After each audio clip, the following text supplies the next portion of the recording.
Hey guys, welcome back to Sophie's 10 Wishes, and we're going to be doing episode 3.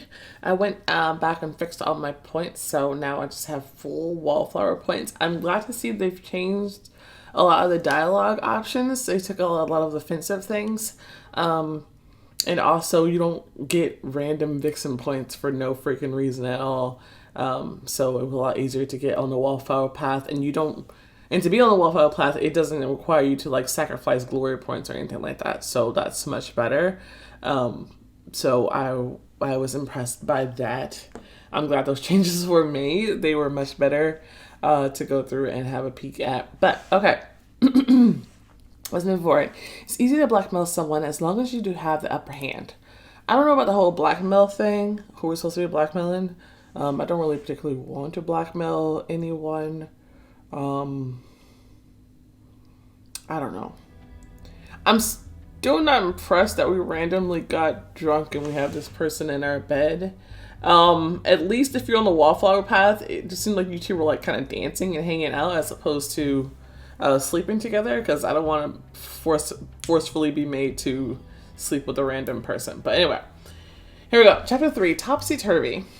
My hoarse voice didn't sound like my own. Daisy, what's your last name? Oh, I still can't change my hair. Miller, of course.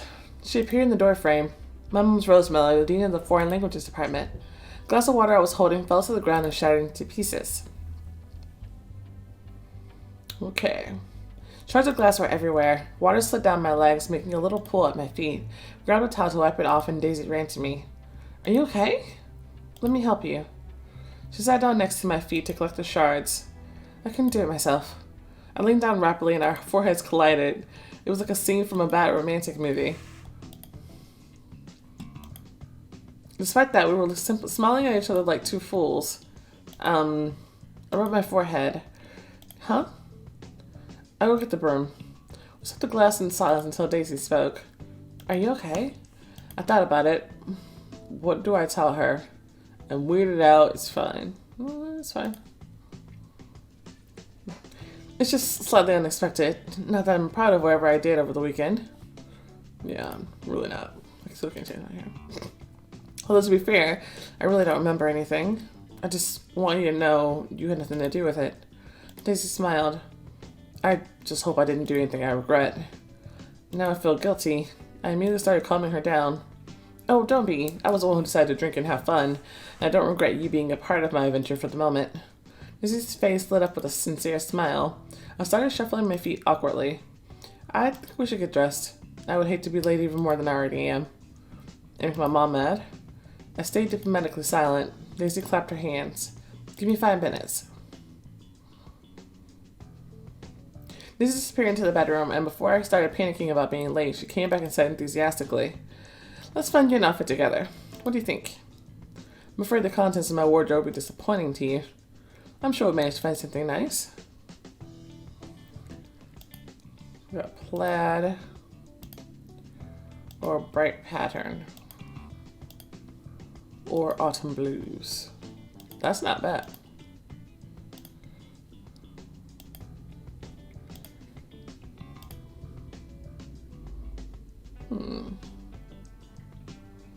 Don't particularly like the pants though. The top is nice. Had it been like this top with a nice black skirt and like in this shape, that'd have been nice. So for now, I'm gonna go with the plaid because I don't like this at all. Are we gonna change my hair too? Oh, why don't we fix your hair while we're at it? I was in a terrible hurry, but her puppy eyes rendered me defenseless. But like really quick. Flowing locks. Interesting solution. The fuck? A professional.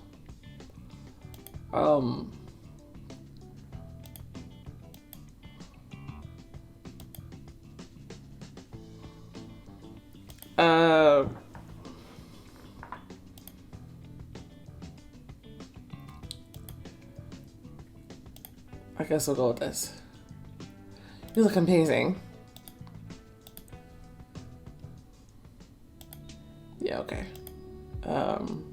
We'll go with this. Daisy was smiling again, looking at me with unfeigned admiration. I looked at my watch and started trembling. My makeover and conversation with Daisy took more time than I thought. I think, no, you should probably get out of my house, but yeah, you're sweet, sure. Though I can't help but wonder, you and your mom, you're very different. Not that I don't like it, but the disparity between the mother and daughter petrifies me. Daisy chuckled. Oh yeah, I get that a lot. I'm more like my dad. So sincere and open, completely unlike her mother. Is she sincere, though? I tell you more, but you're in a hurry. I don't like that we can't remember what happened that weekend. Because we throw around words like blackmail. That sounds like a problem. She smiled sadly. I should really get going. But make yourself at home. There's food in the fridge, and feel free to take a shower if you want. Thanks. I might just do that. My head was still buzzing with the thoughts and remnants of alcohol. I need to call Flo or Parker immediately. But I decided to take on my problems from big to small. And the biggest problem at the moment was Miller, and the fact that she's definitely killed me for being late. Or worse, fire me. She's not gonna fire you. She left the free work. I was sitting in my cupboard office, waiting for Miller. I was overcome by emotions familiar from childhood. It was as if I went on a walk with my friends, stayed out until it was too late, and never told my parents. And I knew it was done for the moment I show up. The door of my office opened slowly. Miss Preston, I'm waiting for you. It's bad. It's very bad. If she's calling me Miss Preston, I'm a goner. Could it be that she knows what happened this weekend? I tried to breathe steadily, masking my anxiety, but it seemed I wasn't doing a good job at it. My hands were shaking, I was sweating, and I wanted to be a million miles away from here. Enter Miller's office. It was as usual, squeaky clean. Close the door behind you. I obeyed. I mustered my courage and looked up into Miller's eyes. We were both silent.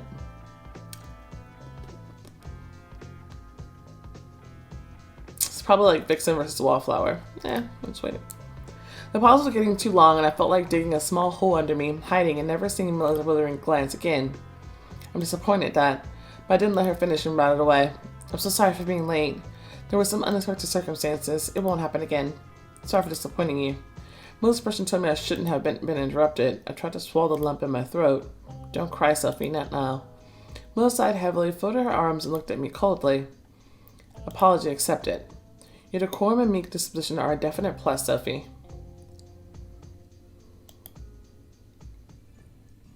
Hooray! She's calling me Sophie again. It's a good thing I apologized, though I couldn't be surprised at her being so calm about my tardiness. Miller cast a short glance at her monitor, then turned to me. You need to submit a detailed plan for the Halloween ball by tomorrow. But Miss... Miller raised her eyebrow a bit too high. What's wrong? Need more time? I think since you're so skilled at being late, you can do just as well with the plan. I need to discuss it with the other colleagues, choose a theme, and the hall design. You'll do great. Apparently it was the end of the meeting. I turned to the door. Oh, one more thing, Miss Preston. I froze and turned around on my tiptoes. If I find out someone helped you, I'll fire you. No, she won't. She really won't. She likes ordering her around too much to worry about. So I'm not even worried about that. No, that's just stupid. To make myself clear that you're an idiot? Yeah. Most definitely. I'd get help. I'm not sure whether or not she heard me, but I leaped out in the hallway immediately. Miller's voice chased after me. I haven't had my coffee this morning yet. Okay. Is that also part of my job description? Like, I don't think it is. Sure, of course, I'm on it. Closed my eyes and tried to breathe steadily. I need some air right now. I can see coffee right there on the freaking desk. What was that, tea? Outside it was met with the autumn cold, but the sun was still trying to win some more days for itself. It's like almost midday. If it was 10 o'clock when she got that, then she spent time like doing her hair and makeup. That probably was another hour. Then her trip there. It was probably 11 o'clock. It's too late for coffee. The warm rays of sunshine touched my face and was playing with the leaves on the trees. I sighed heavily and rushed down the stairs. Miller needs her coffee. Miller needs her coffee. I was angry, disappointed, and full of negative emotions, considering the fact that my conversation with Miller wasn't that bad. But I couldn't afford to be angry. I couldn't breathe. A panic attack had seized me before I realized it. I need to calm down. Okay. Positive visualization. A place where I feel safe. The library. You talk to yourself often? I gave a start and turned around. Hello. Mr. Reed, you got a strange habit of showing up from nowhere. A simple explanation to my sudden appearance. You were so engrossed with your thoughts you didn't notice me on your way through the hallway. Is something wrong? I couldn't just start complaining about Miller. I'm fine. Reed raised his brow questioningly but didn't say anything. Whatever it is, some tea and a good book can help you fix it. He's speaking my language. I felt warmth in my chest because of Reed's sudden care, but Miller needed her coffee. Unfortunately, I'm in a hurry, but thank you for the invitation. Change your mind, you know where to find me in the next hour. We headed towards the library, and I stood on the sidewalk, confused. I wanted to run towards the coffee shop, but something made me stop. What if I go to the library really briefly? Silence and books calm me down, and talking to Reed will most definitely help. Although, if I stop by the dance school, I could chat with Diego, who definitely lift my spirits. Or should I head straight for the coffee? No. Library. A book in Reed's company is just what I need right now. It's possible that Miller has already forgotten that she sent me for coffee, and she'll find another reason to be mad at me all the way same anyway. I head towards the library decisively. Yeah. As I entered, I closed my eyes and breathed in the smell of oat books. The silence was calming me down, wrapping me in its blanket. Tall bookshelves were boxing me in, but I wasn't afraid to get lost in the labyrinth. There was no other attendance at such an early hour. The librarian nodded at me welcomingly. I walked to the world literature section where I was most likely to find Professor Reed, accompanied by foreign classic writers. There was no one at the tables. Where could he be? I walked past the shelves with works of literature by Tolstoy, Bulgakov, and Gogol. Don't come in. Left Dumas' remark, Verne behind and stopped by the shelves of French literature. Since the professor's not here, I could pick some of my favorites to read. Where's The Little Prince? Someone must have swapped the books proper places because I found Exupery on the tallest shelf. There was no ladder in this section, so I had to stretch as far as I can get to the book's edge. Oof, just a bit more. Do you need my help? The professor likes you. Yay! The professor was standing next to me, leaning on a bookshelf. I jumped in surprise. Reed smiled, pushed himself off the shelf lightly, and approached me. He stood behind me, extended his hand, and got the book easily. I turned around sharply, indignant about him not letting me do it myself, but I didn't take into consideration the passage was pretty narrow. Oh, my nose was suddenly buried into the professor's chest. Reed was offering the book to me, but instead of looking at it, I raised my head. We stood like that for several seconds until he broke the silence with a whisper. Your book, Miss Preston. He fixed his glasses awkwardly. Right, thank you. We stepped away from each other to a safe distance. So, this is what's coming for you? He nodded the book in my hand. Yeah, a children's book with existential problems for grown-ups. That's the best way to put it. I looked at him with curiosity. Reed was a very secretive person, but maybe it was the right time to ask him a couple of questions. I wonder why he's here, what kind of books he likes. We're here for the same reasons. How about we ask about the books? I just realized we never talked about your favorite books at the book club. Benedict smirked. That's a clear reason for that. Which is? That's information too personal to share with students. I see. Must have gone too far. Reed noticed a change in my mood and carried on. But I don't mind sharing it with you. After all, you're not my student. You're my colleague, and I trust you. Professor Reed, we both know I'm not your colleague. I'm a simple departmental assistant. Reed furrowed his eyebrows. Are you being serious? Everyone in the department knows you're a key worker and treats you with decency and respect. I looked at him with gratitude. Thanks. I needed that. I wasn't flattering you, I just wanted to point it out. Speaking of my favorite books, the choices are pretty ambiguous for a language history professor. I cocked my head to the side in a silent question. Reed fixed his glasses and chuckled. I enjoyed Lord of the Rings by Tolkien. As I grew up on them, Father used to read them to me before bedtime. At the same time, I liked 50 Shades of Grey.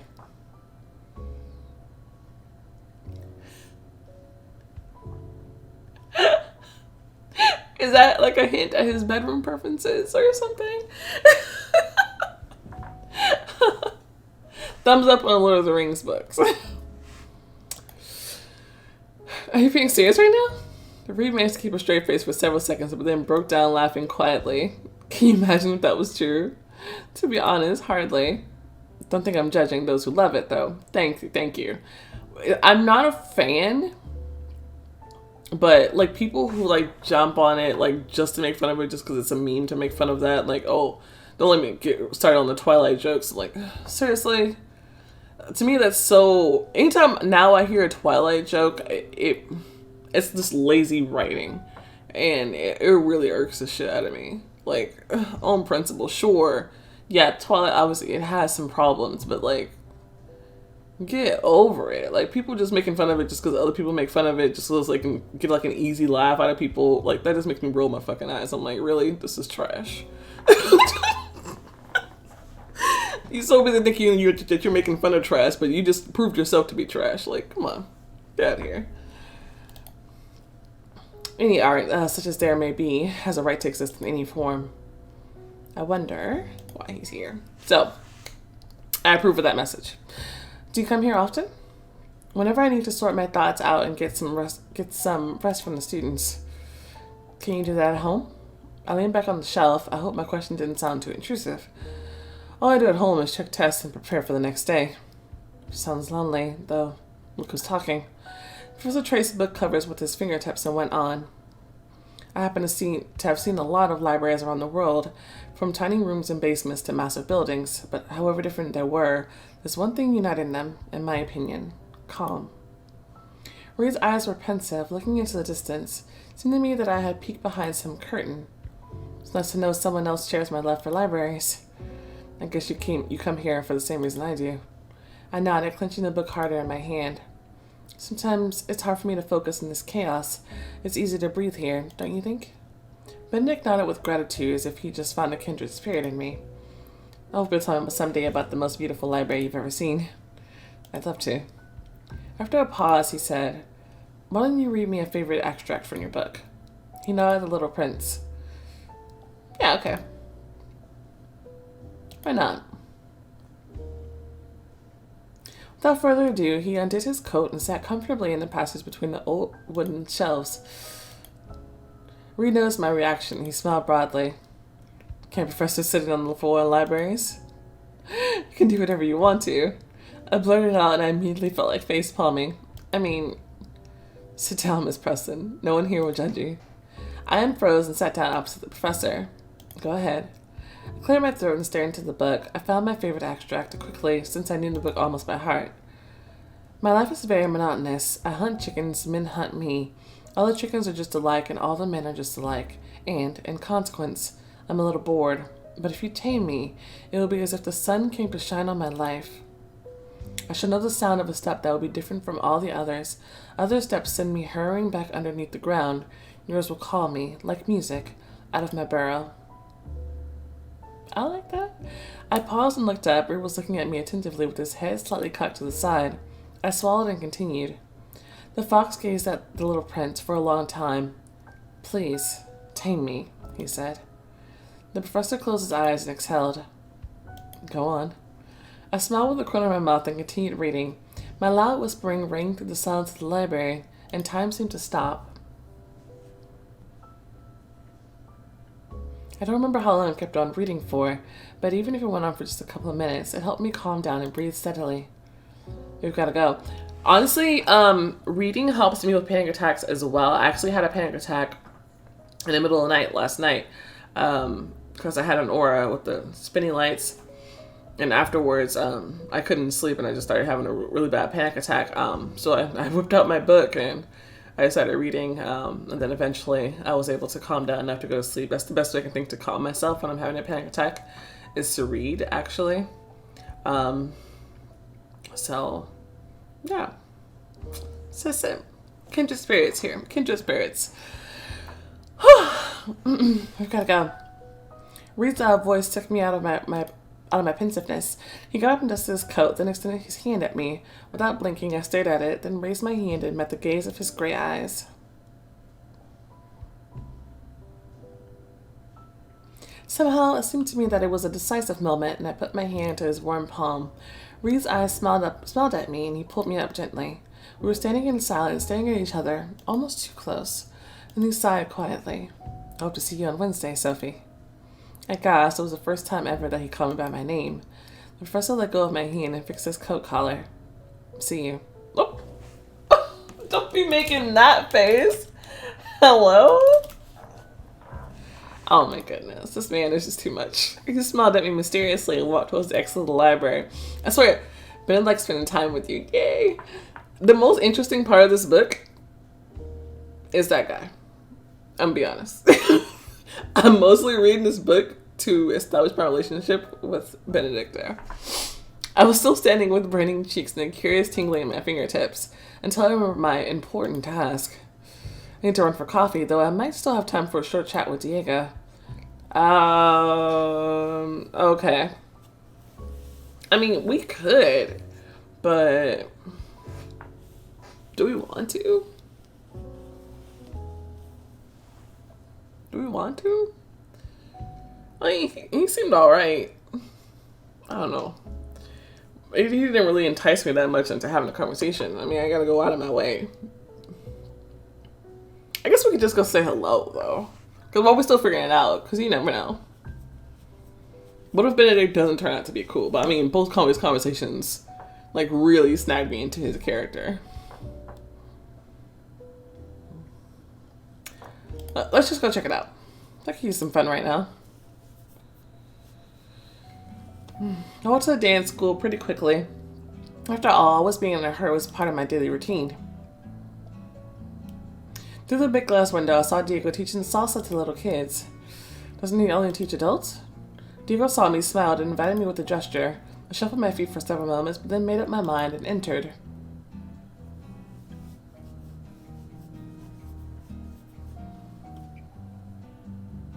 Hello, Sophia.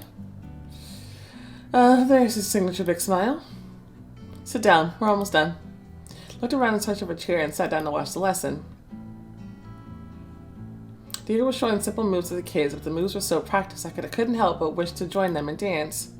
After all, it's simple. Half a step forward, half a step back. Kids were repeating his moves, mixing them up and giggling, and Diego was encouraging them. I realized I was tapping my foot to the rhythm and smirked. When can I just resist Spanish music? In 10 minutes, the lesson was over and Diego came up to me. As if on order, I straightened my back and put my hands on my lap. Like a nice schoolgirl. Sure, I'm glad you fix your posture when you see me, but I'd like you to do it even when I'm not around. Who told you I'm not walking with my back straight? You might have noticed our school has glass walls, and I see you every time you rush somewhere. Diego is not into you.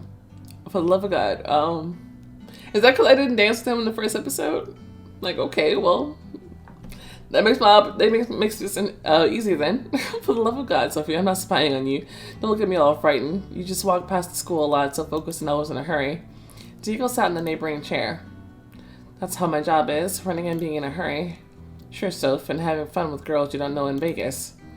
I'd rather talk about you. Sure, about yourself. Known each other for over a year, but I still don't know much about you. I'd like to tell you some incredible story about myself, but everything's pretty banal. What, no skeletons in your closet? Something like my dad being the godfather of the mafia? Oh, jeez. Diego threw his head back and burst into laughter. If only you could see your face now. I'm sure I was about to punch his shoulder. He made a show dodging my fist. I'm kidding. Sure, I'm from a rich family, but I'm not that rich. My parents did everything for me to have a good life. Imagine disappointment when I abandoned a law career and took up dancing. Okay, tell me about the dancing. When did you pick it up? Come to think of it, I've been dancing all my life. First, at the dance school I studied at when I was a kid, Mom made me do it. He chuckled. I swore to her I never danced, and I made a point sitting like a grumpy grandpa in the corner at all the fiestas. What made you change your opinion? Oh, that's simple. Girls. When I was a teenager, I realized if you don't dance, girls ignore you. I rolled my eyes. There's no way girls were the cause of your future profession. Of course not, I'm just teasing you. He grew a bit more serious and continued. I just began to enjoy it, and I'm really good at explaining. It's that simple. Diego sighed heavily and his shoulders slumped. You know, before I started to teach dancing, I was working at the most boring job ever. I leaned closer to him. For real? Hard to imagine. Why? I don't know. Dancing is just who you are. You're in your element. You look amazing. Yeah, it runs in my blood. He laughed deeply and threw his hands behind his head. I think having a possibility for doing what you love is great. Besides, you teach kids. These little troublemakers want to get acquainted with Spanish culture. I teach them not only how to dance, but also how to let everything go and have fun. How come I never say you teach children? Probably because you're the first to arrive at work and the last to leave. I'm 100% sure about the latter. Guilty as charged. I just love my job. Diego laughed again. Doesn't sound convincing, Hermosa. I smiled, but the smile was stiff and my shoulders sank again with fatigue. Diego noticed a change in my mood and got up, offering his hand to me. Come, I'll teach you something. Well, then maybe we should just say another time. I mean, if he's not interested, there's no point in me wasting gems on it. It's just dancing now. Why not?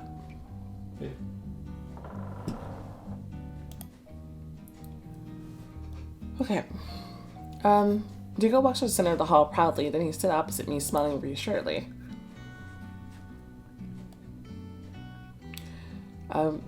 Kiera, there's no one here. Nothing to be ashamed of. I exhaled and relaxed my body, but thoughts still raced through my mind. My head. If only Miller can see what I'm doing right now. May I take your hands? Yes. Diego came closer, traced my shoulder with his hands, and slowly got to my wrist. Our fingers entwined, and we looked at each other in the eye. Since you were watching the class, you might remember the basic moves of salsa. 2 quick steps, 1 slow. You start with your right leg, going back, and I'll meet you halfway. We did the first moves, and I giggled with delight. Nothing complex indeed. You're doing great. And now, music. He produced a small remote from his pocket and pulled in a pleasing melody. In silence, we repeated the simple moves of salsa, and I felt joy, but not for long. A group of teenagers entered the hall, and the moment they saw us, they started smiling meaningfully. I think I've got to go. You're always in a hurry, Sophia. He raised my hand and touched it with his lips softly, keeping his eyes on mine. See you next time, Señorita Preston. See ya. Okay. He's an interesting person. I wouldn't be opposed to dating him on a different run, but I'm definitely more interested in Benedict, though. But yeah, okay. I'm glad we did that, just to get to know him a little bit, but it's fine. I got outside and took several seconds to breathe and compose my thoughts. Oh, I'm feeling hot. Diego liked dancing with you. Time to get to coffee. No time to get distracted. I go to the coffee shop and get to work immediately. My head rang again and Miller needs her coffee. I had to compose my thoughts on my way to the coffee shop. The autumn sun caressed my skin and the cold breeze helped me sort my feelings out. What could have happened over the weekend if I don't remember anything? Hope I didn't take any prohibited stuff. I'm still worried about that. Thought terrified me. Park and Flo wouldn't have let that happen. You trust those two? I don't. I pressed my phone as I walked past the dance school. That's exactly why I'm worried. It was the company that she's with. It was exactly why I'm worried about what she did that she can't remember. And first of all, please say, do not get so drunk that you can't remember passing of time. Like, that's just... Once I'm done with my work, I'll talk to them about what had happened. I probably shouldn't mention that I woke up in the same bed as Daisy. I was so busy with my thoughts I didn't realize I was already at the coffee shop store. Eloise, the daughter of the owner, was behind the counter today. Good morning, Sophie. Hey, cutie pie. Good morning to you, Elle. Let me guess, pumpkin spice latte, almond milk, no foam or sugar? That's right.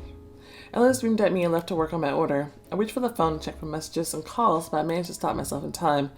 I shouldn't get distracted. Flo and Parker can wait. But it seemed really strange to me that they haven't called since morning. Aren't they curious how I'm doing? Like they care. My train of thought was interrupted by Eloise, who handed me the coffee and a muffin with a big smile on her face.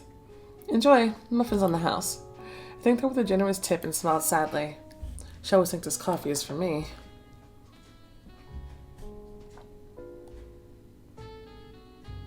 Miller was in her office, so I arranged everything on her table the way she liked. A drink to the right, away from the keyboard, the The Ready Study Guide, check. Documents for enrollment, check. A pin for signing the documents next to the coffee. I looked around, searching for the coaster. God forbid I put her coffee on the table without it. Looked around and clapped my hands. Everything seems right. The moment I thought about it, the door flew open. Miller flew into the room with her phone by her ear. She must have failed to notice me because she went straight to the window.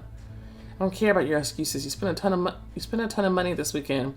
And I don't care that your dad allows you to spend money from his gold card. How did she not notice me in the room? Like, I get that she's upset, but that's stupid. That's number one. But obviously she's talking to Daisy here. I need to get out immediately. If Miller noticed me, I'll be screwed. Okay, Soph. Moves to the door slowly. Miller continued to berate her unseen dialogue partner, so I managed to slide to the door.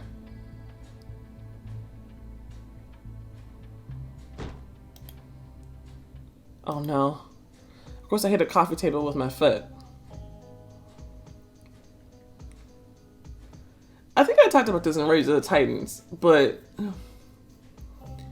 this has to be one of the most stupidest tropes that still persists all the time in order to engage confrontation. It's like, only when it fits the narrative does it make sense for people to either not be able to get away quietly or get away quietly for no reason. It's like, when there should be confrontation, people are just slipping off for like no apparent reason at all without any trouble. It's like, but you know what? I'm gonna give this one a pass because she's been noted as clumsy, super clumsy. So I'm gonna try to give this one a pass. And I'm not gonna go into my whole spiel, but Miller turned around sharply and bared her teeth. Say something quick, don't be silent. Excuse me, Miss Miller. I didn't mean to eavesdrop. Look on the floor and cross your fingers for luck. Miller squeezed her phone so tightly her knuckles went white. Looked at me with disappointment as she would look at a lost cause and rub the bridge of her nose. Your coffee's on the table. Just the way you like it. Miller slowly looked up from my feet to my face. I hadn't seen her so angry in a while. You know me so well, Sophie. Your grin tells me otherwise, Miss Miller. She approached the table, moved the lid from the cup, and took a sip. Caffeine is just what I needed. Then she said tightly as if it was difficult for her. Thank you, Sophie. Miller respects you a bit more now. Always got to help if there's anything else. Miller lost her interest in me at once and started examining documents I prepared. The moment I entered my office, someone rushed at me with arms spread wide open. Daisy? What are you doing here? Daisy shrugged nonchalantly. I was just walking past and decided to come say hi. I looked over at the door, horrified, but you were just on the phone with your mom. Soph, don't panic. It's not a movie. A villain won't come in at the worst moment imaginable. Sophie? Just a moment. My eyes widened so much they resembled basketballs. Daisy, does your mom know where you spent the weekend and, most importantly, with whom? Daisy moved over a cup on my table and sat down. She doesn't spend a ton of money, but that's it. The phone conversation. Were you speaking to Miller from this room? Yep. I guess my eyes couldn't hide the wave of panic rising in me, so Daisy furrowed her eyebrows and asked, Is everything okay? I shouldn't have come here? No, it's fine. I'm glad to see you. It's a good thing you came. Daisy blushed charmingly. I was afraid I'd come off as needy. Daisy was something with the lower hem of her skirt, and it was so cute I couldn't be angry at her for the surprise visit. Fine. It was kind of cute. You're not needy, but it seems you're starting to miss me soon after we just saw each other in the morning. Can you blame me for that? Daisy wants to spend time with you. Daisy's skirt went up slightly because she was dangling her feet as she was sitting on my desk. One thing I could blame you for is that it's legal to be this cute, but it won't change the fact that Miller will go insane if she finds you here. Daisy nodded in agreement, clearly rejoicing at my innocent compliment. She jumped off the desk swiftly, and our faces were right opposite each other. See you, Sophie. You got my number in your phone book. She winked at me and took the doorknob right at the moment when Miller's voice came from behind the door. Sophie, I called for you 5 minutes ago. The doorknob started to turn as if in slow motion. Oh, no, no, no. Quick, lock it. Daisy showed me thumbs up approvingly. I had no choice but to smile at her and mirror her gesture. Felt a rush of courage and was sure I could handle anything at that moment. Sophie, what are you doing in there?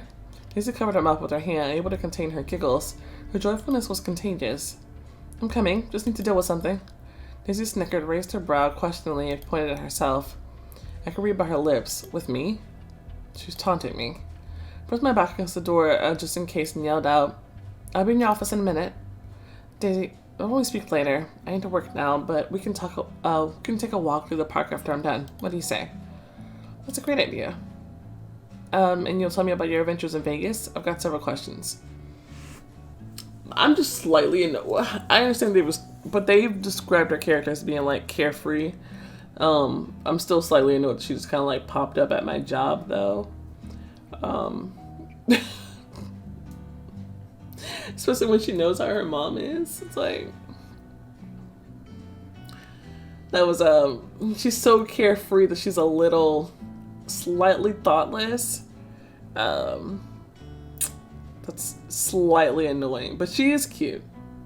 It's like think that through just a little bit more. She comes across as a bit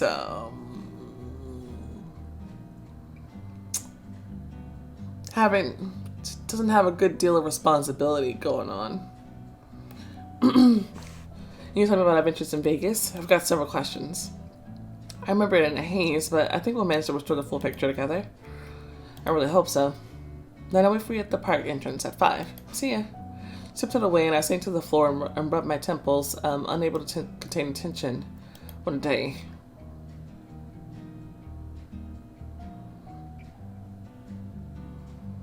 Conversation with Miller was very brief. She was finally convinced of my inadequacy today and sent me to work on a plan for the ball. I didn't need anything else, just silence and the comfort of my workplace. I made myself some tea, put on nice music, and get to it. I dove into my work to prevent myself from thinking about what I was doing during the weekend and how I let it happen at all. Not that I didn't reserve us from rest and fun. I'm a living person, of course. I want to let my hair down once in a while. But I was slightly worried about everyone trying to get me out of my comfort zone. Sure, it's nice to be in the spotlight, stand for yourself, and not be afraid of saying what you think. But how about the routine world I lived in, which was perfect for me as it was? Or not. Ugh, Sophie, get back to work. The existential crisis of pressing the introvert can wait. I nodded myself and pinned what seemed to be the 100th sticker on my board. Several hours later, 5 p.m. struck as soon as the 14th cup of tea for the day was gone. Jeez. I was just at the moment the sleep hands hit 12. The sun hid behind the clouds and I shivered from a cold gust of wind. All I wanted was to get home as fast as I could, take a shower, and wrap myself up in a blanket burrito. I promised Daisy we'd meet, so I walked towards the park briskly.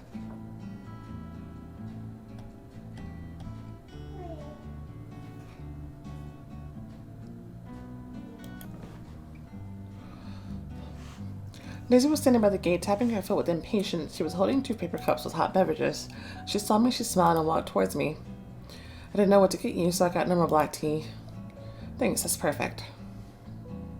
We walked down the alley, sipping on the tea slowly. I believe you had a lot of questions? Yeah, it's high time we started it out. Tell me about our adventures. We'll start with that. I hope we didn't take anything prohibited, did we? Daisy's eyes went round. No way, no drugs, just good old booze. I remember dancing on the table and shivered. Daisy noticed my reaction and stopped. At least once in a lifetime, everyone gets blackout drunk. No, they don't. Don't worry, you didn't do anything you should be ashamed of. Are you sure?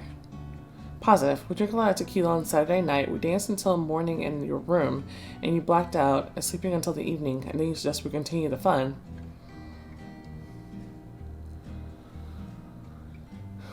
You blacked out. We were spending money at the casino, chatting endlessly, and drinking at the top of a limo.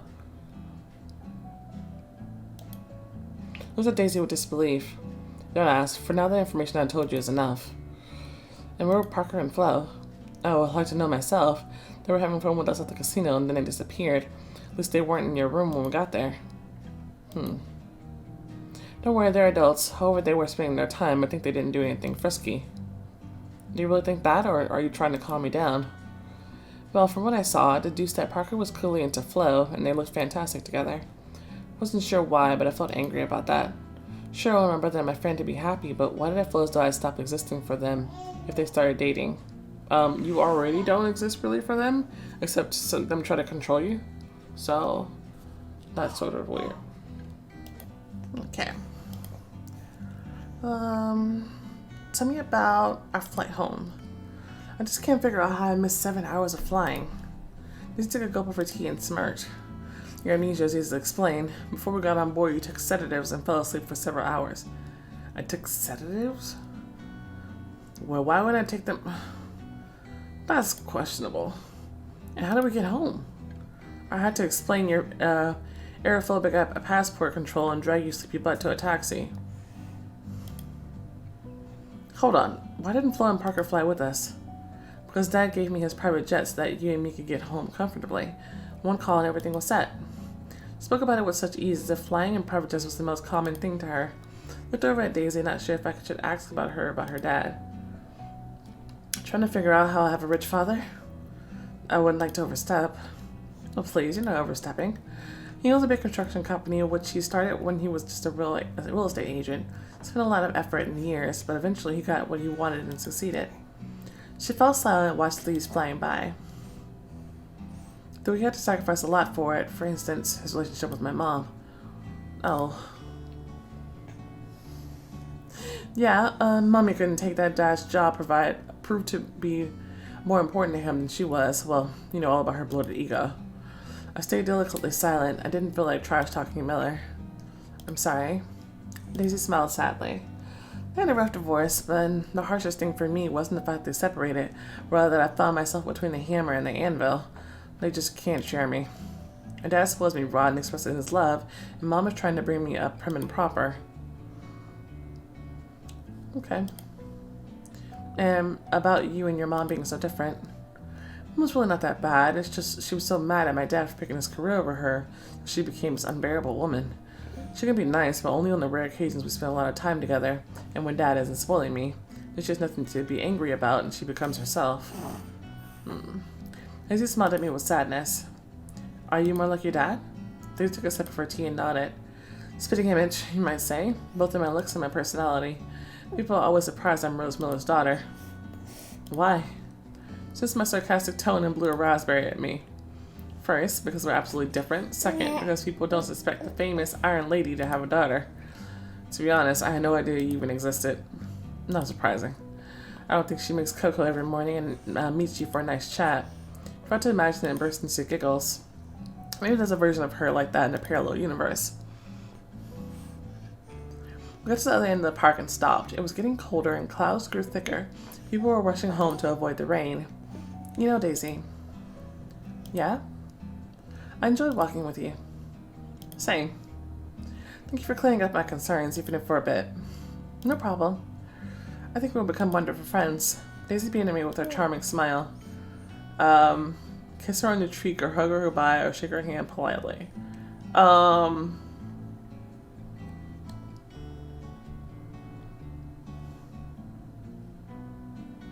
Just for now, I'll kiss her cheek, just because I'm being generous with everybody's first meeting. I don't want to lead people on, though. Huh. How did I end up leading on Rachel and Alexander? I led them on in chasing you. I think I took multiple diamond scenes for them. So if I just take one, I'd be okay. I hope this be nice. They just stood there trying not to shiver with the cold. Her legs were trembling slightly and the red tip of her nose gave her away. That's where I kissed her, for starters. She scrunched up her nose up hilariously and giggled. I swear one day I'll burst because of an overdose of her cuteness. Daisy bit her lip, waiting for my next actions. I'd tease her and touch her one cheek, then on the other, with my lips. She stood with her eyes closed, expecting me to kiss her. I've gotta go. Daisy's eyes flew open. That's not fair. I winked at her and headed to the exit. She smiled broadly and yelled out at me. Call me.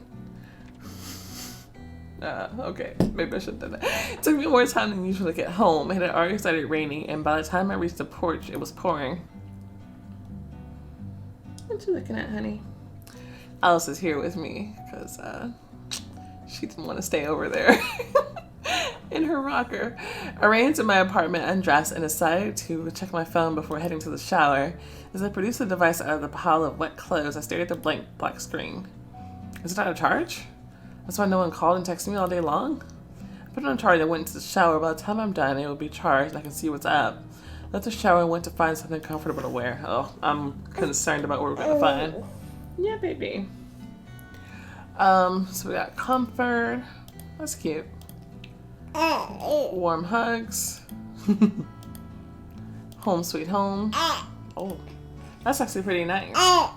Yeah. There we go. There, being a bum. Home sweet home. I quite like that. Well, this is cute too. Putting 20 gems on it. Oh. I don't think it will get me anything. Plus, this is really cute for home. Save my gems a little bit. Finally, time to wrap myself in a plaid and get snacks. I threw myself on a soft sofa and rubbed my temples, exhausted. My phone turned itself on, exploding with notifications, a ton of calls from Flo and Parker and messages from Logan, but that wasn't what attracted my attention. I was looking at one particular mail in my inbox, the subject of which read, "I know what you did this weekend." Oh my gosh, gagged me. Opened it and froze in horror. No way. And we're being blackmailed. How do I feel overall this episode? I like that they gave us some time to get to know some of the allies.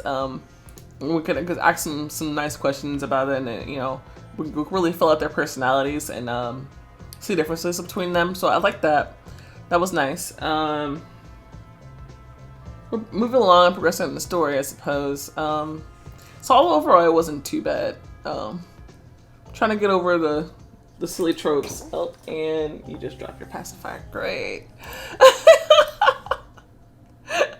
That's why you need to have 1,000,000 pacifiers on hand with a baby, because they'll just like spit them out, spew them somewhere, they'll get trapped somewhere on the floor. Yeah. And now she's upset. Okay, but we're in this part right here. Thank you guys so much for watching this episode. I don't remember. I'm sorry. I'm a little flustered. Anyway, thank you guys so much for enjoying. If you enjoyed this episode, go ahead and show that like button some love. Subscribe to see more content like this, and we will see you later. Say bye, Alice. Bye. Bye. Going out of ourselves, can you feel it? Almost like I don't know if it's real, cause when we're doing our thing, we're like wheels that won't stop turning. So take me on a trip.